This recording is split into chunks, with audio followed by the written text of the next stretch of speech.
Okay, we're back. Welcome to lesson whatever this one is, 5. Okay, so we've got points that have an outward velocity on them, and it changes over time. And more importantly, we've got this color that we want to emit from.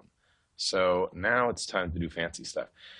Okay, now we get to the part where other people might, which I won't, do, grab the shelves and do shelves tools and stuff and particle stuff. But again, I've got this weird fetish for making things from scratch so that you get the whole general idea of what's happening. So I'm actually going to put down a particle, not the old school one, the new one that'll be a dot network. And again, I have a fetish for making those guys a certain color.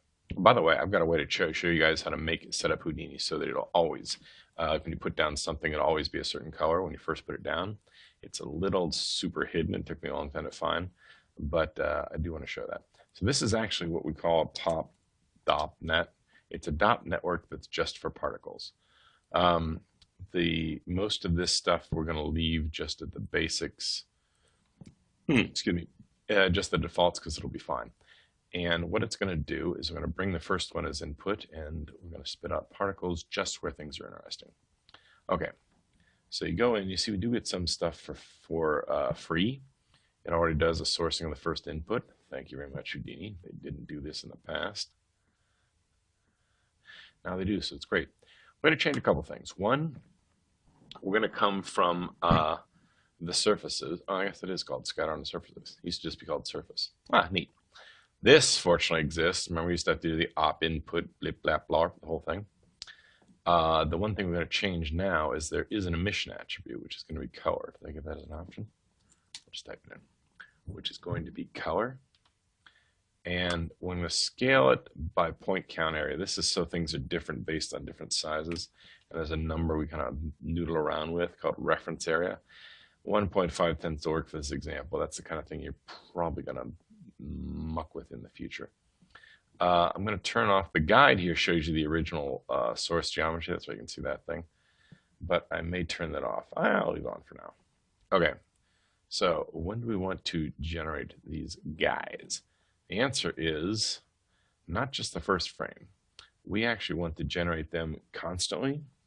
So you want to say this, right? And part of you is going, oh yes, let's say that when $sign frame is greater than 1. No, no, no, no, no. That would be very bad. Normally we want to go from stronger than F start, because in case F start is 1,000, which if you're working at a movie studio usually is. But fortunately, we can also just say simulation frame. In other words, when the simulation frame is greater than 1. So whatever this, out here, whatever this guy's set as for a simulation, even though this, by the way, should always default, I thought they would have fixed this. That should always be F start for the default. As a matter of fact, I'm even going to say make current. I don't know if it would make it default. Again, the first frame isn't always going to be 1. Houdini likes to think it is, but in the real world, by which I mean the movie world, haha, real world, it's never 1. So I want to get you in the practice of doing that. SF is useful here because it'll always be based on that, so we don't have to worry about it.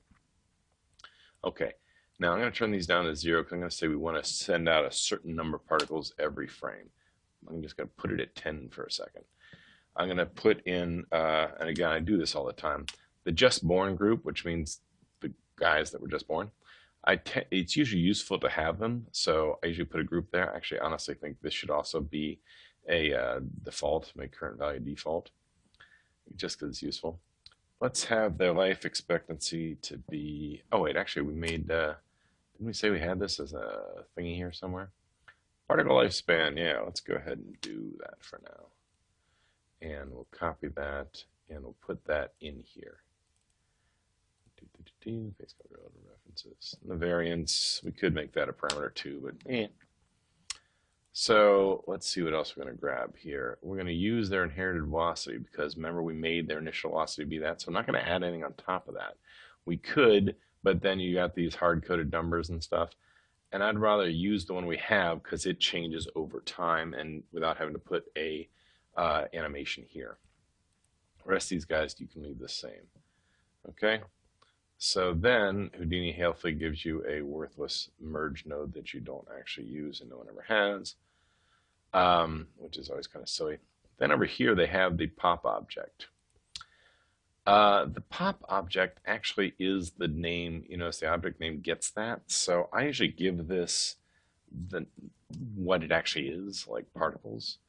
You might want to not do that. I don't know. Anyway, let's see what happens when we play. So as you can see, it makes them and they tend to move off the surface and they generate each time. Great. We can turn off that, remember this guy? Excuse me. Turn them off so we're like, oh, okay, nice. Obviously, it's going to need a load more particles, like many, like more in the order of like zillions. So this is where I kind of want to put a thing out here to say how many. I'm not going to just yet because we're going to noodle it a little bit and I want to be able to change without having to jump out and jump back in. But let's go ahead, instead of 10, let's say 1,000 just to see what happens. Okay, so that's fun, right? Let's take a look at that again.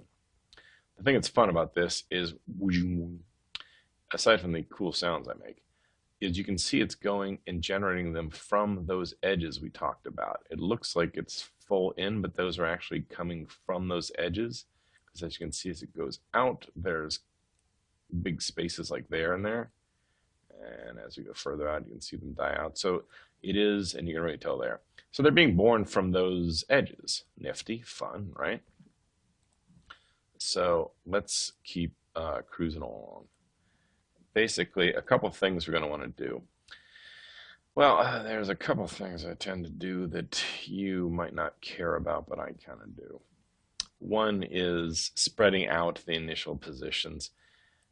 There's this thing that's kind of supposed to work during the birth time, which is based on the animation of the underlying source. Just because I don't fully trust Houdini on this, and I totally should because I love them so dearly, but I always kind of put down my own little VOP network here. Sorry, not VOP network. My own little VOP guy, whatever you call it. Pop VOP now. Actually, technically, this is a pop dop VOP. And all I do is inside here, I take the, remember we've got the point initially, and then we've also got the velocity, which is basically the velocity per frame. So if you added some chunk of that to it, you would move things around. So if you add to the point, I'm just going to say, let's say we added the velocity. You'd be like, okay, great. We don't want to actually add the whole velocity. We're going to add a little bit, just a little, whoops. We're going to add a little bit of the velocity. In other words, some random amount between 0 and 1. Sound familiar? Of course it does. We're going to use our, what the heck did I just type? We're going to use our random guy, and we're going to feed him in the, we could say ID. I'm actually use point number because this only is going to happen at birth, which is why we're going to use just born. Remember that? Don't let me forget. Once we get out of here, we can't do this every frame. We just do this, guys are just born. So 0 to 1 times their velocity is what we're adding to the point and then putting that into the point. Okay? So basically that says that we're moving these guys some random number times their velocity. We don't do this with everybody. We're just going to do this with a group. And what group we're going to do it with, I told you to remind me. Just born. Yunk. Which we probably has a choice. Doink. So that, and you can kind of see it just did it there, means that they'll initially get a little randomness to them so they don't stutter and they aren't all on top of each other. Are there other ways to do that? There is, but I like that because I know how it's working and I know how to change it in the middle in other times. Next thing, let's give it sizes. This is still done, I think, kind of slowly through pop property. We could also do this through a wrangle or something else. Oh, I'm so tempted to do a wrangle now I've said that. Well, I'm not going to, but I will tell you that there does exist a pop wrangle where we could do things like that in here. And I'm so tempted to, but since we're only doing one thing, I'm not going to. We give it a size, right? And this is one where we did say there's going to be a particle size. We already made it out here as an attribute, so we're going to use that. And that's, put the size in there. So basically this is particle size. Again, best practices, so we know what these are. That was particle size. This was, what do we call this? Spread out initial position, maybe? I was going to say spot, but that's fine. Pop source, right? Okay, so one other thing I'm going to do, and then we're going to get into the noise, and then after that we're going to connect this up to the shader. And then we're going to have most of the tricks we're going to use for everything else, for teleportation and blah, blah, blah. But we need this kind of underlying thing, which is why our first one is, the simpler one is, uh, why is that giving me an error? Oh, I don't know, it went away. That's why our first one's disintegration. This is going to give us the basics that we can use every place else. So let's throw some color in. Boop, boop, boop, boop. And you're wondering how we're going to do the color. And I'm going to say, again, I'm so tempted to do a Wrangler or a VOP, but you know, we can't do everything by hand. They do have a nifty little pop color guy, so I'm going to actually use it this time. Pop color is not necessarily the best thing in the world. It does things that we, of course, could do ourselves. We could have put a ramp in and so forth, but let's actually use their thing. Because they have, and here's the thing, they have a vex expression that's already in there, and it has something called nage, which means normalized age. For some reason, we don't have access to that by default. It's not made as an attribute without us explicitly putting it on later, as we're going to see later on in the lesson. But it's neat that it's here, and it's kind of quick. So I am not going to be a jerk and always use pops and vops and wrangles. I'm going to sometimes do things the way Houdini probably wants you to do. I'm using their stuff. So I'm going to throw some colors in here for fun. I'm going to put a blue guy when they're towards their end of their little span here. And I don't know. Let's see what that looks like. I don't know. Looks interesting enough, right? Okay, so let's say this is going to be our color ramp from nage, not age, but nage for normalized age. Okay, I'm also going to put, why does it give those things? That's weird. I'm also going to put a drag on here. Jeez. Pop drag, which is handy dandy for drags. Right now, it's going to not do anything useful and make things really slow, because our next thing is most of the movement. Remember, that initial burst out is part of the fun, but the real fun is going to be from the noise, which we're going to throw in next. And that we are going to use. Actually, I'll do it two different ways to show you, because there's a couple fun things we can have. So come back to the next lesson and we'll noise this sucker up.